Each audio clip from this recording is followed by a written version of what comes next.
एक बच्ची ने क्या बोल दिया, कैसे हराया, तो सारे हिंदुस्तान के पेट में इतना दर्द।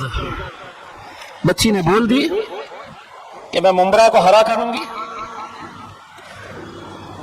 4-6 दिन तक ये जो है ना, 8 बजे टीवी खोलो तो 6-8 बैठे रहे, बोले वो बच्ची ने बोली है मुंब्रा को हरा कर देंगे। 9 बजे खोलो तो वही चर्चा, मानो देश के अंदर इससे बड़ा कोई मुद्दा था ही नहीं, कोई मुद्दा नहीं था। कुछ बजरंग दल के, कुछ विश्व हिंदू परिषद के, कुछ भाजपा के गुंडों की वजह से अगर तुम ये समझेंगे कि तुम कुछ भी कर लेंगे, तो एक बात समझ ले कि ना तो मैं कांग्रेस का हूं, ना मैं एनसीपी का हूं, ना समाजवादी पार्टी का हूं। मेरे सदर बैरिस्टर असदुद्दीन अवैसी ने मुझे सिखाया है कि इस मुल्क में जीना है तो सीना चौड़ा करके और सर ऊंचा करके चलो। अगर इस ग्राउंड के ऊपर चाहे देवेंद्र फडणवीस साहब हो या एकनाथ शिंदे हो, दोनों को भी अगर यहां पर सभा लेना है तो गाड़ियों का इंतजाम करना पड़ेगा, 200-200, 500-500 रुपये देकर लोगों को लाना पड़ेगा। राहत इंदौरी साहब का एक शेर है कि अगर मैं पूरा शेर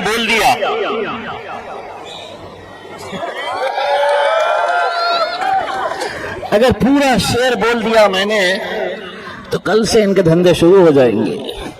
एमआईएम वाला आया था, तलोजा में आकर भड़काऊ भाषण देकर गया है, लेकिन मैं भी समझ गया है हम तुमको कैसा हैंडल करना है।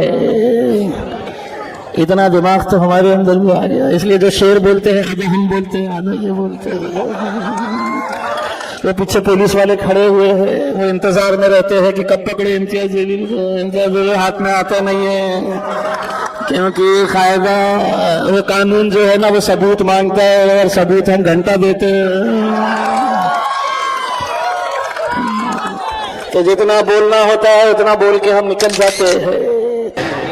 आज के इस प्रोग्राम को जिन लोगों ने कामयाब बनाने के लिए जद्दोजहद की, बड़ी मेहनतें की, बहुत लंबी लिस्ट है, इसलिए मैं शाहनवाज भाई और प्रसाद साहब मुझे ये लिस्ट दिए हैं, मैं सभी लोगों का, जो लोग यहाँ पर आए हैं, जिन लोगों ने मेहनत की है, मैं उन सभी लोगों का तहे दिल से शुक्रिया अदा करता हूँ।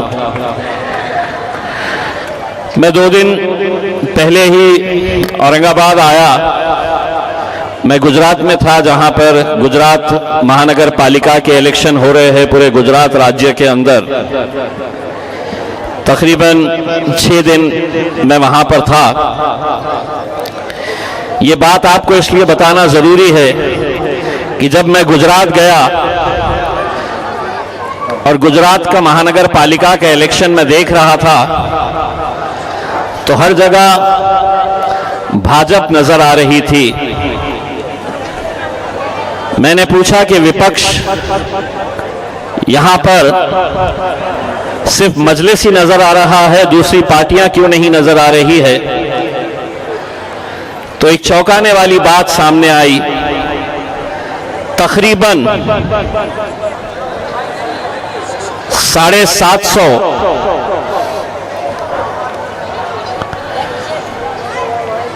750 कांग्रेस के उम्मीदवार, जिन्होंने कांग्रेस का एबी फॉर्म लिए,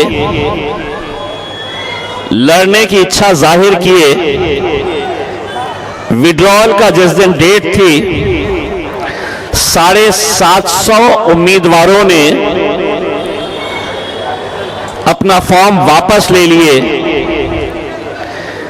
बीजेपी बगैर इलेक्शन लड़े हुए तकरीबन 750 सीटों के ऊपर बगैर इलेक्शन लड़े हुए वो जीत हासिल कर ली। अभी आप 2 दिन पहले टीवी के ऊपर देख रहे होंगे कि आम आदमी पार्टी के 7 सांसद राज्यसभा के मेंबर ऑफ पार्लियामेंट 7 ये पूरे के पूरे निकलते हैं और भारतीय जनता पार्टी में चले जाते हैं। ये सब हो रहा है, लेकिन भाजपा की बी टीम का इल्जाम किस पर लगाया जा रहा है? तो हम पर लगाया जा रहा है। एक हम ही है जो आज डटकर खड़े हुए हैं, जो डटकर लड़ रहे हैं, और इंशाअल्लाह आप लोगों की दुआएं, आप लोगों का साथ रहा तो पूरी मजबूती के साथ आगे भी लड़ते रहेंगे इंशाअल्लाह। मैं जाती तौर के ऊपर आज तलोजा में आने की मुझे इस वजह से भी ज्यादा खुशी है कि हमारा एक मराठा समाज का भाई प्रसाद ढगे पाटिल, ये मेरे पास बहुत मर्तबा औरंगाबाद में चक्कर लगाए और उनका यही इसरार था कि मैं एक मर्तबा तलोजा को आऊं। मैंने उनके बारे में पता किया और फिर ये फैसला लिया कि नहीं, हम तलोजा जाएंगे। और आज अल्हम्दुलिल्लाह आप लोगों को देखकर मैं समझता हूं ये फैसला बिल्कुल सही था। आज अगर अलग अलग जाति, धर्म और मजहब के लोग मजलिस इत्तेहादुल मुस्लिमीन के साथ जुड़ रहे हैं तो यकीनन हमारे कायद बैरिस्टर असदुद्दीन अवैसी साहब की मेहनत, उनकी तड़प, उनकी बेबाकी, उनकी जुस्तजू, जिस तरीके से वो चाहे पार्लियामेंट हो या बाहर लड़ाई लड़नी हो, किस तरीके से वो आवाज बुलंद करते हैं, शायद उसी का नतीजा है कि आज महाराष्ट्र के मुख्तलिफ इलाकों में अलग अलग पार्टियों के बड़े बड़े नेता आज मजलिस के साथ जुड़ रहे हैं। और यही हमारे इस मुल्क की खूबसूरती है। मैं ढगे पाटिल साहब को सिर्फ इतना कहना चाहूंगा कि जमीन पर घर बनाया है मगर हम जन्नत में रहते हैं। हमारी खुशनसीबी है कि हम भारत देश में रहते हैं। जिस देश का एक सपना हमने देखा था, उस देश के सपने को हर रोज एक पार्टी, उनके नेता पैरों तले कुचल रहे हैं। मुझे न नाम बताने की जरूरत है, न आपको समझाने की जरूरत है। इस मुल्क के अंदर अगर आज कोई सियासी जमात, कोई सियासी पार्टी नफरतों का बाजार इस मुल्क के अंदर चला रही है तो उस पार्टी का नाम है भारतीय जनता पार्टी। और अगर उसके नेता का नाम अगर पूछेंगे तो उस नेता का नाम है नरेंद्र दामोदर मोदी। आप ये माने या ना माने, लेकिन क्या ये हकीकत नहीं है, क्या ये सच्चाई नहीं है कि ये मुल्क मुख्तलिफ फूलों से सजा हुआ, अलग अलग रंगों का एक गुलदस्ता हुआ करता था, लेकिन आज इतनी दरारें और इतनी दीवारें समाज के अंदर पैदा की जा रही है कि हिंदुओं को मुसलमानों से लड़ाओ, दलितों को अलग करो, तुम अपना त्योहार मनाओ, हम अपना त्योहार मनाते। आज इस कार्यक्रम के अंदर सुमित जमदारे, मेरा औरंगाबाद का साथी, जो महज चंद वोटों से कॉरपोरेशन का इलेक्शन हारा है, दलित समाज से ताल्लुक रखता है। मैं इनके घर दिवाली मनाने के लिए जाता, ये मेरे ईद पर आते, गले मिलकर शीरखुरमा पीने के लिए। लेकिन आज कहीं ना कहीं समाज में जो नफरतें फैलाई जा रही हैं, हम सब की जिम्मेदारी है कि इसको हमें खत्म करना होगा। यह हकीकत है कि सियासत में अपनी कुर्सी बचाने के लिए, अपनी कुर्सी मजबूत करने के लिए भारतीय जनता पार्टी ने अपने आप को तो ताकतवर बना लिया, लेकिन इस मुल्क को कहीं ना कहीं कमजोर करते जा रहे हैं। उन्हें ऐसा लग रहा है कि हम जिंदगी भर इस कुर्सी के ऊपर बैठे रहेंगे, कोई हमें अब नीचे लेकर नहीं आने वाला, हम नीचे आ ही नहीं सकते हैं। लेकिन हकीकत यह है कि बड़े बड़े राजा महाराजा, तख्तो ताज खत्म हो गए हैं और ये सपना देख रहे हैं कि हम जिंदगी भर रहेंगे। कौन देख रहे हैं सपना? भाइयों और बहनों,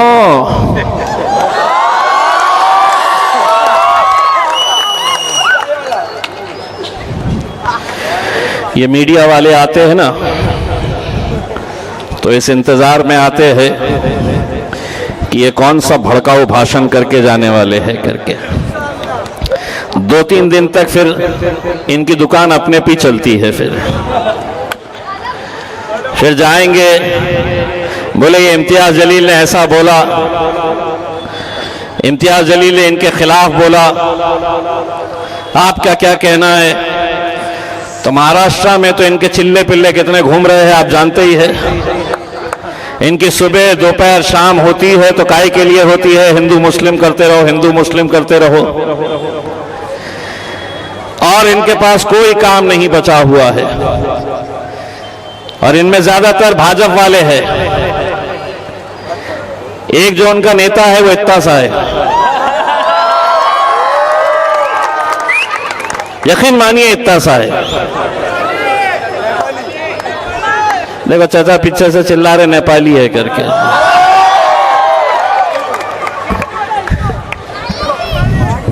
एक तोतला भी है, उसको वहां पे जाके देंगे उत्तर प्रदेश के अंदर। मैं आज जो आपके बीच में आया हूं वो सिर्फ ये इल्तिजा करने के लिए आया हूं कि आने वाला वक्त बहुत मुश्किलों का है। नए नए किस्म के कानून लाए जा रहे हैं। हमारे मुंब्रा के कॉरपोरेटर साहब ने अपनी तकरीर में बताया कि एसआईआर आप लोगों को करना कितना जरूरी है। इसलिए जरूरी है कि इनकी कोशिश ये हो रही है कि अगर एसआईआर के अंदर अगर आपका नाम ये काट दें तो शायद आप समझेंगे कि क्या हुआ, मेरा नाम इलेक्शन वोटर लिस्ट में से कट गया है।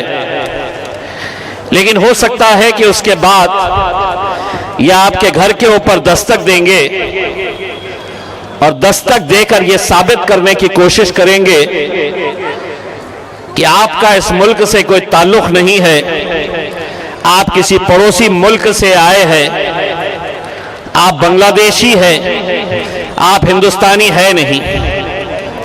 इसीलिए मैं भी आप लोगों से यह अदबन गुजारिश करना चाहता हूं कि अगर जिन जिन लोगों का एसआईआर मैपिंग जिसे कहते हैं अगर वो नहीं हुआ है तो वो फौरन करवा ले, वरना आगे मुश्किलात हो सकती है। बैरिस्टर असदुद्दीन अवैसी साहब हर 2 दिन में फोन करके पूछते हैं कि कहां पर कितना परसेंटेज हुआ है, क्योंकि वो भी अच्छी तरह से जानते हैं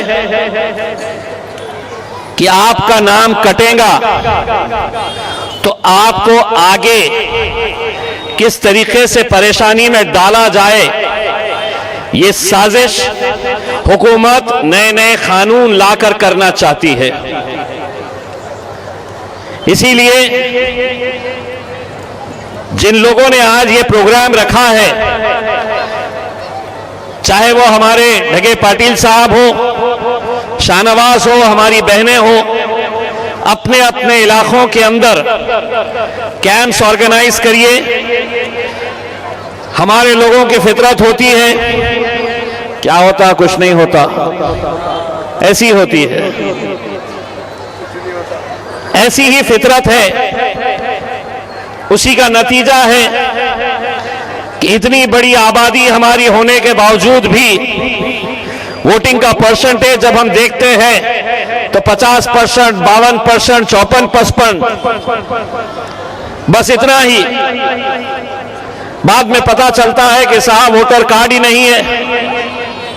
ये सब आज आपकी जरूरत बन चुके हैं।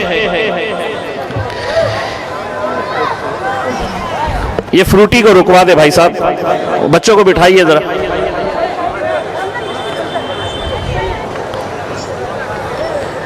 वो बच्चों को बाहर करिए। मैं खास तौर से जो मुल्क के हालात आज हम देख रहे हैं कि कैसे आप लोगों को निशाना बनाया जा रहा है, बहुत दूर नहीं, यहां पर नासिक के पास एक टीसीएस कंपनी का मामला आप अच्छी तरह से देख रहे हैं कि कैसा पूरा संगठन, अलग अलग संगठन आके वहां पर किस तरीके से बवाल मचा रहे हैं, किस तरीके से वहां पर लव जिहाद, कन्वर्जन, ऐसे इल्जाम लगाकर जो पढ़े लिखे बच्चे हैं उन बच्चों को नौकरियों से कैसा निकाला जाए, ये साजिश चल रही है। पुलिस भी कैसा काम कर रही है, ये आप हर रोज देख रहे हैं। महज कुछ मीडिया वाले कुछ दिखा देते हैं और पुलिस वाले एफआईआर सीधा रजिस्टर कर देते हैं। कोई इंक्वायरी नहीं, कोई इन्वेस्टिगेशन नहीं, बस टीवी के ऊपर दिख गया, दो चार संगठन आके जिंदाबाद मुर्दाबाद के नारे लगा देते हैं और एफआईआर रजिस्टर। पढ़े लिखे बच्चे जिन्होंने आईटी की डिग्रियां हासिल की है, पढ़ी हुई बच्ची हमारी निदा खान हामिला है, लेकिन उसको इस तरीके से मीडिया में दिखाया जा रहा मानो वो कोई दहशतगर्द है। कैसी कैसी रिपोर्टिंग मीडिया वाले कर रहे थे, कैसे कैसे इल्जाम उस पर लगा रहे थे, ये बगैर सोचे हुए कि वो बच्ची किसी की बेटी है, किसी की बीवी है, किसी की बहन है, कोई उसके ऊपर बोलने वाला नहीं, सब खामोश के खामोश। लेकिन मैं गया, उस बच्ची से मिला, उसकी रोती बिलखती मां से मिला। बाप इतना टेंशन में कई कई रात सो नहीं रहा कि कब पुलिस आएगी, कब मेरी बच्ची को उठाकर ले जाएंगे। बिस्तर के ऊपर आ गया बाप। उस वक्त मैंने उस बच्ची को और उसकी मां को एक वादा किया कि सारी दुनिया तुम्हारे खिलाफ हो जाए, तुम्हारा बेटा, तुम्हारा भाई पूरी ताकत के साथ खड़े रहेगा तुम्हारे साथ। कब तक हम ये जुल्म, ये सितम हम बर्दाश्त करते रहेंगे? क्या हुआ? वो बच्ची मेरी थोड़ी बच्ची है, मेरी थोड़ी बहन है। आज उसके ऊपर बारी आई है, कल ये वक्त आपके ऊपर भी आ सकता है, हमारे ऊपर भी आ सकता है। अगर दोषी है तो बताओ सबूत, कानून के हिसाब से जो कार्रवाई करना है आप करिए, अगर कोई गलत कर रहा है तो। लेकिन महज कुछ बजरंग दल के, कुछ विश्व हिंदू परिषद के, कुछ भाजपा के गुंडों की वजह से अगर तुम ये समझेंगे कि तुम कुछ भी कर लेंगे, तो एक बात समझ ले कि ना तो मैं कांग्रेस का हूं, ना मैं एनसीपी का हूं, ना समाजवादी पार्टी का हूं। मेरे सदर बैरिस्टर असदुद्दीन अवैसी ने मुझे सिखाया है कि इस मुल्क में जीना है तो सीना चौड़ा करके और सर ऊंचा करके चलो। कब तक डराएंगे, कितना डराएंगे और क्यों डरेंगे? लोग मुझसे भी पूछते हैं कि आप डरते नहीं? मेरे करीब के लोग पूछते हैं मुझसे कि आप इतना जब बोलते हैं तो आपको डर नहीं लगता है? मैं कहता हूं हां लगता है मुझे डर, मैं भी इंसान हूं, मुझे डर लगता है, लेकिन इनसे डर नहीं लगता है, मेरे रब से डर लगता है। मुझे सिर्फ मेरे अल्लाह से मुझे डर लगता है कि अल्लाह मुझसे पूछे कि जब एक बच्ची के खिलाफ जुल्म हो रहा था तो तू खामोश क्यों था? और ये बात मैं सिर्फ वो बच्ची का नाम निदा खान है बोलकर नहीं, अगर किसी और जाति, किसी और धर्म की भी वो बच्ची होती तो मेरा जवाब वही रहता कि हम तेरे साथ खड़े रहेंगे। क्योंकि वैसे भी आपको मालूम है, बहुत दूर नहीं, यही मुमरा में कुछ महीने पहले देखे थे, वो एक बच्ची ने क्या बोल दी थी, हमारी कॉरपोरेटर जीत कर आई तो कैसा हराया बोल दी। हम रोज गालियां सुन रहे, रोज हमको गालियों से नवाजा जा रहा,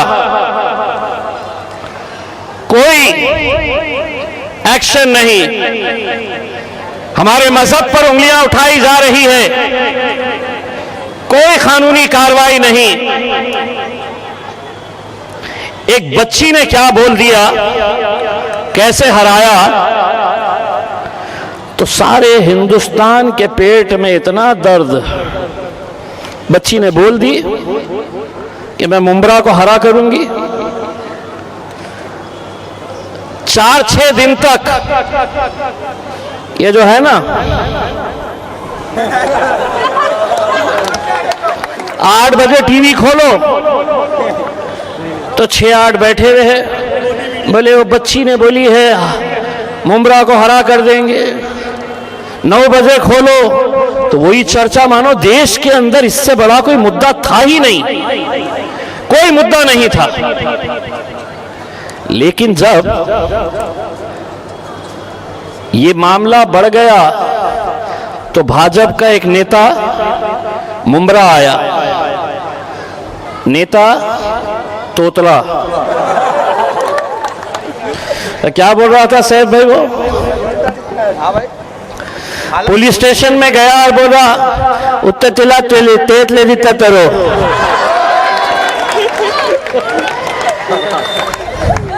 हाँ मन्नान भाई, पुलिस स्टेशन गया, बोला उत्तर तिला तेत ले दी तरो। अब बेचारे पुलिस वालों की भी हालत, बोले क्या करो? बोले तेत ले दी तरो। बहुत देर लगी पुलिस वालों को समझने में कि केस रजिस्टर करना है करके। अब बेचारे पुलिस वाले क्या करेंगे, हुकूमत उनकी है, उनके इशारे के ऊपर चलना है। तो वहां के पीआई साहब ने धड़ल्ले से एफआईआर फाड़ दिए बच्ची के खिलाफ। क्यों? कि भाजपा का वो तोतले ने आके बोला कि बच्ची के खिलाफ एफआईआर रजिस्टर करो, बगैर कोई कायदा, कोई कानून। आज भी चैलेंज करता हूं मैं महाराष्ट्र की पुलिस को, बताओ किस कानून के तहत तुमने उस बच्ची के ऊपर एफआईआर रजिस्टर किया? कौन सा कानून है? अगर उसके खिलाफ केस रजिस्टर हो सकता है तो हर रोज जो हमें गालियां दे रहे, हर रोज जो एक कौम को निशाना बनाए हुए हैं, उनके खिलाफ क्यों कार्रवाई नहीं हो रही? कर केस रजिस्टर हो गया। बाद में पता चला कि वो बच्ची को अरेस्ट करने वाले हैं। मैंने बोला कि अब जरा ज्यादा ही हो जा रहा है। तो मैंने सैफ भाई से बात किया, तो सैफ भाई ने मुझे बताया कि साहब ये लोग बहुत बवाल कर रहे हैं इसका। तो मैंने कहा कि अब रुको, तुम्हारा बाप आ रहा है। और मैं गया वहां पर, और वहां जाने के बाद ये तो थे ही बैठे हुए। बोले बच्ची ने ये बोली। मैं बोला बच्ची ने जो बोली वो सही बोली, हम है उसके साथ। बोले केस रजिस्टर हुआ। तो मैंने कहा कि अब सुनो, वो बच्ची ने ये कहा था कि मैं मुंब्रा को हरा करूंगी। मैं ये कहकर जा रहा हूं कि मैं पूरे महाराष्ट्र को हरा करके निकलूंगा। उसमें बोल तोतले, अगर उस बच्ची के ऊपर अगर केस रजिस्टर हो सकता है तो कानून मुझ पर भी केस रजिस्टर होना चाहिए था। लेकिन क्यों नहीं करे मुझ पर केस रजिस्टर? क्योंकि उनको मालूम है कि बाप से पंगा नहीं लिया जा सकता है। जब ये होता है ना, तो मैं भी अपने दिमाग को ऐसा मार के बोलता हूं, अत्ता माझी सटकली। और जब सटकती तो फिर अच्छे अच्छे को मालूम है, क्योंकि हम तो पार्लियामेंट के अंदर जाकर बैठे थे। ये आप लोगों की दुआओं का नतीजा है। लोग कहते थे कि असदुद्दीन अवैसी एकलौता एक मेंबर ऑफ पार्लियामेंट हैदराबाद से चुनकर आता है, जिंदगी भर ये एक ही रहेगा, एक का दो नहीं रहेंगे। लेकिन अल्हम्दुलिल्लाह 5 साल इम्तियाज जलील भी उनके बाजू जाकर पार्लियामेंट के अंदर बैठा। आप लोगों ने वोट नहीं दिए, मुझे दे नहीं सकते हैं, लेकिन मुझे पूरा यकीन है कि जब नतीजे आ रहे थे, जब रिजल्ट का दिन था, उस दिन आपके हाथ भी उठे थे दुआओं के लिए कि या अल्लाह इम्तियाज जलील को भी कामयाब कर दे करके। इसलिए जब गए थे पार्लियामेंट के अंदर तो अम्मा इतने परेशान हो गए थे। वो बोले एक तो बहुत बोलता था, ये दूसरा आया तो ये भी कुछ कम नहीं है, ये भी बहुत बोलता है। इसलिए जिस दिन पहले दिन गए थे तो नरेंद्र मोदी ने एक फोन लगाया था, अरे ओ सांबा कितने आदमी आए रे इस बार मजलिस के? तो सांबा ने जवाब दिया 2, लेकिन है 200 के बराबर है। तो हम वहां पर भी अगर हम खामोश नहीं रहे, वहां पर भी हमने आपकी आवाज उठाने की कोशिश की। उसी का नतीजा है कि जब 2024 का इलेक्शन आया तो सारे के सारे एक साथ इकट्ठा हो गए। क्या भाजपा वाले, क्या दोनों शिवसेना, क्या दोनों एनसीपी, क्या कांग्रेस, क्या समाजवादी पार्टी, पूरे के पूरे एक साथ मिलकर इन सब ने एक साजिश रची और ये किसी भी हालत के अंदर ये जीत कर नहीं आना चाहिए। उनको ऐसा लगा कि इम्तियाज जलील को हरा दो, मजलिस महाराष्ट्र में कमजोर हो जाएगी, खत्म हो जाएगी। हम गिरे जरूर, खत्म नहीं हुए हैं। हम आज भी उतनी ही जद्दोजहद के साथ हम लड़ते हैं।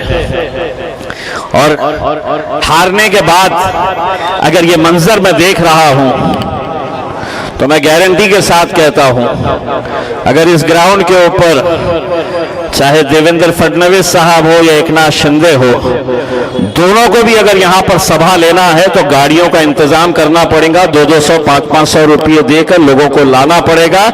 ये सिर्फ मोहब्बत में आने वाली जमात है जो मजलिस के साथ दिल से मोहब्बत करती है। उसमें मेरे भाइयों, हम आप लोगों को सिर्फ इतना कहना चाहते हैं कि वक्त और हालात को देखते हुए आज हर कोई आपको जब निशाना बनाया हुआ है, तो हमारी ये जरूरत है कि हम ढगे पाटिल जैसे लोग, सुमित भाई जैसे लोग मजलिस को कहते हैं कि ये फिरका परस्त जमात है, कट्टर।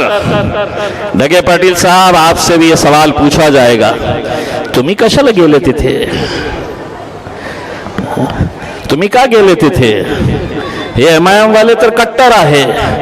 ढगे पाटिल साहब, उनको ये जवाब देना कि अगर किसी पर भी जुल्म और ज्यादती होती है तो एक जमात जो सबसे ज्यादा मजबूती के साथ खड़ी रहती है, उस जमात का नाम है मजलिस-ए-इत्तेहादुल मुस्लिमीन। हम नहीं देखते हैं कि किसकी जात, किसका धर्म, किसका मजहब क्या है करके। हम इस मुल्क से मोहब्बत करने वाले हैं। ये मुल्क हमारा है। यही बचपन से लेकर हमारे मजहब ने हमको सिखाया है कि अपने मुल्क से वफादारी करो। लेकिन आए दिन कोई ना कोई हमारे वफादारी के ऊपर सवाल उठाता है, कहता है कि तुम उधर चले जाओ, वो मुल्क चले जाओ, पाकिस्तान चले जाओ करके।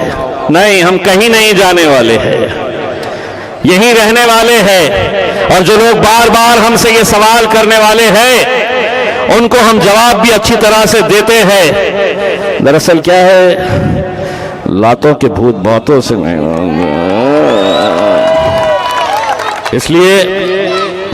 इसीलिए राहत इंदौरी साहब का एक शेर है। वो शेर मैं हर सभा के अंदर बोलता हूं, लेकिन मेरा बोलने का अंदाज कुछ ऐसा होता है कि अगर मैं पूरा शेर बोल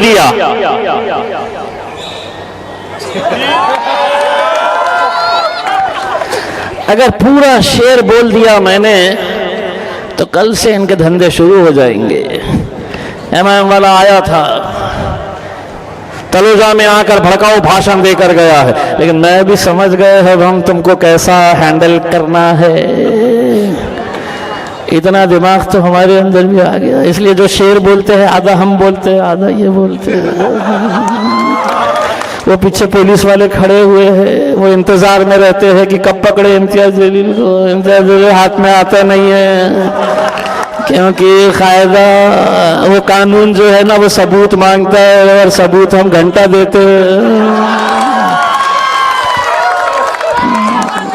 तो जितना बोलना होता है उतना बोल के हम निकल जाते हैं। तो इसीलिए मैं राहत इंदौरी साहब को और मेरी माएँ और बहनें, आप लोगों को भी जवाब देना है मेरे साथ।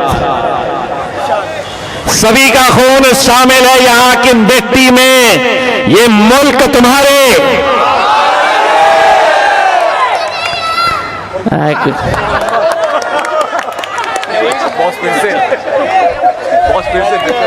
यकीन मानो वो साइड वाले हैं ना, इनको सबको गौर से पिक्चर लो, इनका फोटो लो, भाजपाई दिख रहे हैं, मुंह नहीं खुल रहा है।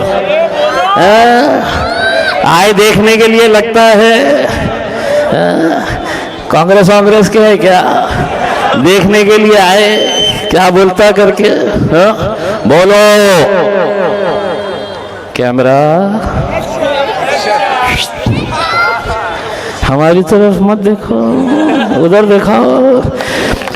सभी का खून शामिल है यहाँ की मिट्टी में। ये मुल्क तुम्हारे। समझ गया। अब अगर मैंने पूरा बोल दिया होता तो बोले देखो उनके बाप दादाओं को निकाल लिया है, केस रजिस्टर करो। कानून सबूत मांगता है और सबूत तो हम बाबा जी का ठुल्लू नहीं देते हैं, हम बिल्कुल नहीं देते हैं। इसमें से भी ये निकालने की कोशिश करते हैं कि कुछ ना कुछ तो मिल ही जाएगा कल के दिन अपना।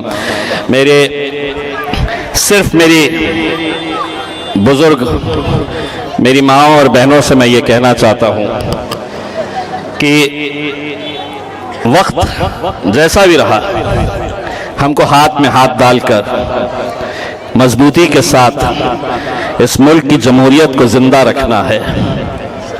और वो उसी वक्त मुमकिन रहेगी जब मेरा ये दलित भाई, जब मराठा भाई, तमाम हिंदू, मुस्लिम, ओबीसी, सिख, ईसाई, हम सब साथ में मिलकर, बंजारा समाज का प्रवेश है सर, बंजारा समाज का भी एक भाई हमारे साथ प्रवेश करने वाला है, तो हम सब साथ में मिलकर रहेंगे। बाकी और किसी चीज की फिक्र करने की जरूरत नहीं है उसमें। अक्सर मैं ये बात कहता हूं कि इस मुल्क से मुसलमानों की क़यादत खत्म जो हुई है वो कोई गैरों की वजह से नहीं हुई है। मुसलमानों को खींचने का काम अगर किसी ने किया है तो वो मुसलमानों ने ही किया है। मुसलमानों की क़यादत को इस मुल्क से अगर किसी ने ख़त्म किया है तो कोई गैर उसके लिए जिम्मेदार नहीं है। मीर सादिक, मीर जाफर, बहुत सारे हैं इस मुल्क के अंदर जिन्होंने हमें धोखा देने का काम किया, मुसलमानों की क़यादत को ख़त्म करने का काम किया है।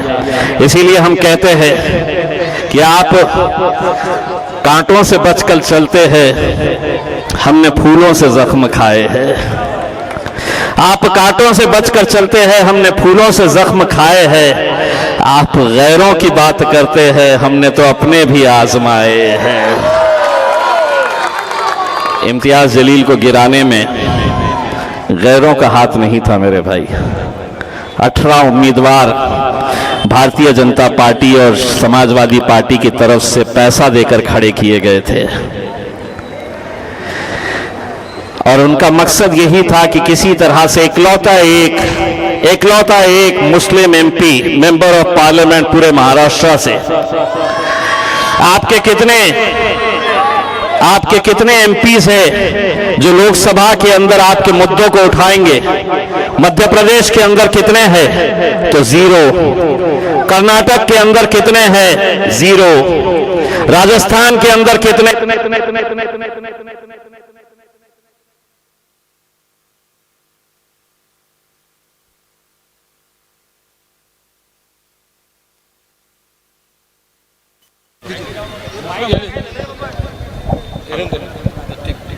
Hello hello hello hello hello hello, mic वाले पे नजर रखो।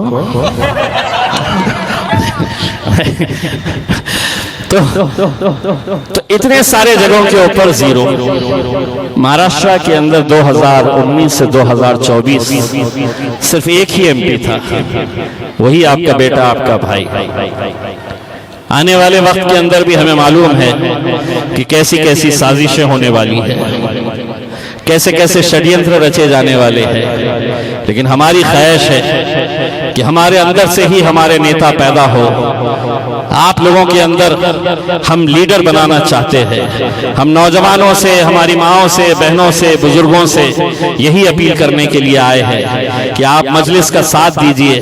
असदुद्दीन अवैसी साहब की तड़प को देखिएगा कि किस तरीके से वो शख्स दिन और रात मेहनत करके इस मुकाम तक पहुंचे हैं। अल्हम्दुलिल्लाह, बस आप लोगों का साथ रहा तो इंशाअल्लाह मजलिस बहुत आगे जाएगी। मुझे प्रसाद ढगे पाटिल साहब ने बताया है कि उनके पास तकरीबन 400 कितने हैं महिला मंडल 400 1000 है। उन्होंने ये कहा कि साहब, मैं इस कौम की महिलाओं के लिए मैं हर समाज की महिलाओं के लिए मैं कुछ करना चाहता हूं। मैं ढगे पाटिल साहब दोबारा जब मैं आऊंगा तो आप हमारी ये माएं बहनें सभी जात धर्म और मजहब की जितनी भी महिलाएं हैं उन सब के लिए जो भी काम करेंगे मैं खुद जाती तौर के ऊपर आऊंगा और आपके इस काम को देखूंगा, क्योंकि इतनी बड़ी तादाद के अंदर जब महिलाएं आती है, इतनी बड़ी तादाद के अंदर जब हमारी मस्तूरात हमारी बहनें आती है तो यकीन मानिए वो इस बात का संकेत होता है कि तलोजा के अंदर आने वाले वक्त में इंशाअल्लाह इनकलाब आने वाला है। आज के बाद दूसरी पार्टी के तमाम नेता, आपको भी मौका है, जल्दी से आ जाओ, उतार दो अपने गले का मफलर, छोड़ दो अपने हाथ का झंडा, अब गले में मफलर अपना ही डालो, झंडा अपना ही डालो और एक बात अच्छी तरह से समझ लो, वो नारा जिसने पूरे हिंदुस्तान को बांध रखा था जब मेरे नबी करीम सल्लल्लाहु अलैहि वसल्लम के खिलाफ गुस्ताखी हुई थी तो हम इंतजार कर रहे थे कि कोई तो एक बड़ा नेता खड़ा रहेगा और उसकी मुखालिफत करेगा, कोई तो एक कांग्रेसी, कोई समाजवादी, कोई राष्ट्रवादी का खड़े रहकर उसकी मुखालिफत करेगा, क्योंकि हमारा वजूद, हमारी शिनाख्त, हमारी पहचान जिसकी वजह से है। अगर उनके खिलाफ गुस्ताखी हो रही है और अगर हम खामोश बैठे हैं तो यकीन मानो हमसे बुरा आदमी कोई हो नहीं सकता। जब सब खामोश हो गए तो हमने जवाब दिया और हमने ये तय किया कि हम औरंगाबाद से लेकर मुंबई तक एक रैली लेकर आएंगे। यकीनन मुझे पूरा यकीन है कि बहुत सारे तलोजा के नौजवान भी यहां पर आकर उस रैली के अंदर जुड़े थे। आप लोग एक रात पहले जब हम रैली निकालने वाले सुबह 7 बजे तो बड़े बड़े पुलिस वाले मेरे पास आए, बड़े बड़े अधिकारी रात में 2 बजे और मुझसे आकर कहने लगे कि हुकूमत की तरफ से ये आदेश आया है कि आपकी रैली को इजाजत नहीं दी जा रही है, हम आपको ये रैली निकालने की परमिशन नहीं दे रहे। मैंने मुस्कुराकर उनकी तरफ देखा और मैंने उनसे कहा, तुमसे मांगा किसने है रैली की परमिशन? बताओ मैंने कब तुमको लिखित के अंदर दिया कि मुझे परमिशन चाहिए? अगर वो गुस्ताखी कर सकता है तो क्या तुम्हारी परमिशन लेके करा था? अगर वो गुस्ताखी करने के बाद अगर कानून खामोश है तो मैंने कहा तुम पूरी ताकत लगाओ मुझे रोकने के लिए, मैं पूरी ताकत लगाऊंगा बंबई तक पहुंचने के लिए। इसीलिए मैंने उनको एक बात कही थी कि तुम्हारे पास कानून है, तुम्हारे पास हुकूमत है, पुलिस है, प्रशासन है, डंडे है, लाठियां है, बंदूकें है, ये ताकत तो तुम्हारे पास है, लेकिन जिसके नाम के लिए मैं निकल रहा हूं तुम्हें उसकी ताकत का अंदाजा नहीं है। क्या उसमें उसकी ताकत का अंदाजा नहीं है। और वही रैली आज पूरे दुनिया के अंदर मशहूर हुई कि हिंदुस्तान का मुसलमान हर चीज बर्दाश्त कर सकता है लेकिन अपने हुजूर करीम सल्लल्लाहु अलैहि वसल्लम के खिलाफ गुस्ताखी बर्दाश्त नहीं कर सकता है। ये पैगाम उस रैली के जरिए हमने दिया था। मेरे भाइयों, आप लोगों से सिर्फ इतनी इल्तिजा है कि हाथ से हाथ जोड़कर रखिएगा, इख्तिलाफ नजरअंदाज करिएगा, क्योंकि अगर हम एक रहेंगे तो हम मजबूत रहेंगे, एक रहेंगे तो हम ताकतवर रहेंगे। बस यही उम्मीद करता हूं। और जाते जाते उसी रैली के अंदर पूरे हिंदुस्तान में जो नारा दिया गया था वो नारा मैं चाहता हूं कि आप मेरे साथ आवाज से आवाज लगाए कि तेरा मेरा रिश्ता क्या, ला इलाहा इल्लल्लाह, तेरा मेरा रिश्ता क्या। यकीन मानिए कांग्रेसी है या तो बीजेपी वाले हैं पीछे, पूरे। अगर नहीं है तो दोनों हाथ उठाना पड़ेगा उसमें, और जो नहीं उठाया समझ लो अपना ही नहीं भेजा हुआ है। तेरा मेरा रिश्ता क्या, तेरा मेरा रिश्ता क्या। बहुत बहुत शुक्रिया प्रसाद साहब, बहुत बहुत शुक्रिया, धन्यवाद, थैंक यू।